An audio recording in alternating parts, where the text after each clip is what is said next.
കൊല്ലം കണ്ണനല്ലൂരിൽ phone വിളിച്ചതിനെ തുടർന്നുള്ള തർക്കം സംഘർഷത്തിൽ കലാശിച്ചു. കണ്ണനല്ലൂർ മിയന്നൂർ ഭഗവാൻമുക്കിലാണ് കഴിഞ്ഞ ദിവസം 4 മണിയോടുകൂടി പ്രദേശവാസികൾ തമ്മിൽ സംഘർഷമുണ്ടായത്. കൊല്ലം കണ്ണനല്ലൂർ മിയന്നൂർ ഭഗവാൻമുക്കിലാണ് കഴിഞ്ഞ ദിവസം 4 മണിയോടെ പ്രദേശവാസികൾ തമ്മിൽ ഫോൺ വിളിയിൽ സംഘർഷമുണ്ടായത്. ഭഗവാൻമുക്കിൽ പ്രവർത്തിക്കുന്ന മുനീറിന്റെ പ്രവാസി ഹോട്ടലിലാണ് സംഘർഷം നടന്നത്.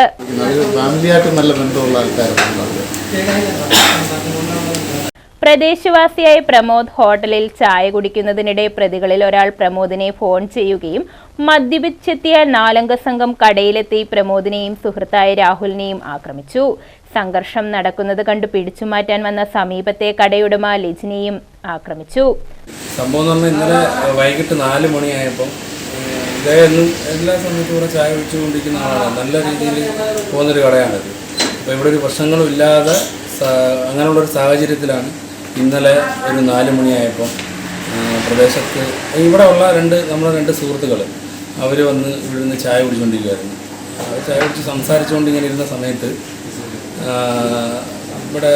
ഇവിടെ തന്നെ ഉള്ള ഈ പ്രദേശത്തുള്ള ഒരു 3 യുവാക്കൾ അവർ നല്ല രീതിയിൽ മദ്യപിച്ച് നല്ല രീതിയിൽ അവരെ മദ്യപിച്ചത് തന്നെയാണോ എന്ന് തന്നെ സംശയമാണ്. ആ രീതിയിലാണ് അവരുടെ ഒരു വരക്കം. എന്നിട്ട് ഫോൺ വിളിച്ച് ഫോണിൽ കൂടെ ചീത്ത വിളിക്കുകയെന്ന് ചോദിച്ചിട്ട് ഈ ഇവിടെ നിന്ന് ചായ കുടിച്ചുകൊണ്ടിരുന്ന 2 പേരുമായിട്ട് സംസാരിച്ച് ആദ്യം സംസാരമായി, പിന്നെ അങ്ങോട്ടും ഇങ്ങോട്ടും പിടിച്ചുകളായി.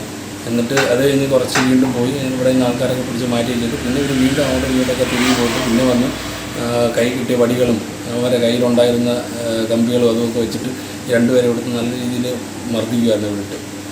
ഇളവൂർ പ്രമോദ് നിവാസിൽ പ്രമോദ്, ഇളവൂർ ചരുവിള പുത്തൻവീട്ടിൽ രാഹുൽ എന്നിവർ അസീസിയ മെഡിക്കൽ കോളേജിൽ ചികിത്സയിലാണ്. സമീപത്ത് കട നടത്തുന്ന ലിജിൻ, ഹോട്ടലിലെ ജീവനക്കാരിയായ രമണി എന്നിവർക്ക് നിസ്സാര പരിക്കുകളാണുള്ളത്. ഞാൻ താഴെ പാത്രം വെച്ചുകൊണ്ടിരിക്കുകയായിരുന്നു. അന്നേരം മുനീർക്ക ഓടിക്കൊണ്ട് പോകുന്നത് ഞാൻ കാണുന്നത്. എന്നിട്ട് ഞാൻ എൻ്റെ ചെരുപ്പ് നിന്നുകൊണ്ട് ഞാൻ വഴക്ക് കേട്ടോണ്ട് ഞാനും ഓടി. അങ്ങനെ ഓടിച്ചെന്നപ്പോൾ ഇവരൊത്തിരി ഗുണ്ടകളാണ്. 6 പേരുണ്ടായിരുന്നവർ. 6 പേരും കൂടിയാണ് ഇത്രയും സാധനങ്ങൾ അടിച്ചു പൊട്ടിച്ച് ഞാൻ ചെന്ന എന്താ ആണെൻ്റെ പേരെനിക്കറിയത്തില്ല, ഒരു പട്ടാളക്കാരനാണ്. അയാളെ പിടിച്ച് മാറ്റി വീണ്ടും തിരിച്ച് ഞാൻ അങ്ങോട്ട് ഓടിച്ചപ്പോൾ വീണ്ടും തിരിച്ചു വന്നാണ് ഇവർ അത്രയും കസാരകൾ ഒരു പാവപ്പെട്ടവൻ്റെ കട അടിച്ച് തകർത്തത്. അവരെ സെൻട്രൽ ജയിലിൽ കയറ്റണം. അതാണ് ഒരു സമൂഹത്തിൽ നടക്കുന്ന കാര്യങ്ങളല്ല ഇത്. അവർ ഗുണ്ടാ സംഘത്തിന് കഞ്ചാവും മയക്കുമരുന്ന് അടിച്ചുകൊണ്ടാണ് അവരിവിടെ വിളയാടിയത്. ഇന്നലെ കടയിൽ 50,000 രൂപയോളം നഷ്ടമുണ്ടായതായി കടയുടമ പറയുന്നു. ഇളവൂർ കമലാസദനത്തിൽ രാഹുൽ, ഇളവൂർ ഷിബു ഭവനിൽ ഷിജു, ഇളവൂർ സൂര്യകിരണിൽ സൂരജ്, കണ്ടാലറിയാവുന്ന ഒരാളായ സുൽത്താൻ എന്നിവർക്കെതിരെ കണ്ണനല്ലൂർ പോലീസ് കേസെടുത്തു. ന്യൂസ് ബ്യൂറോ, കൊല്ലം.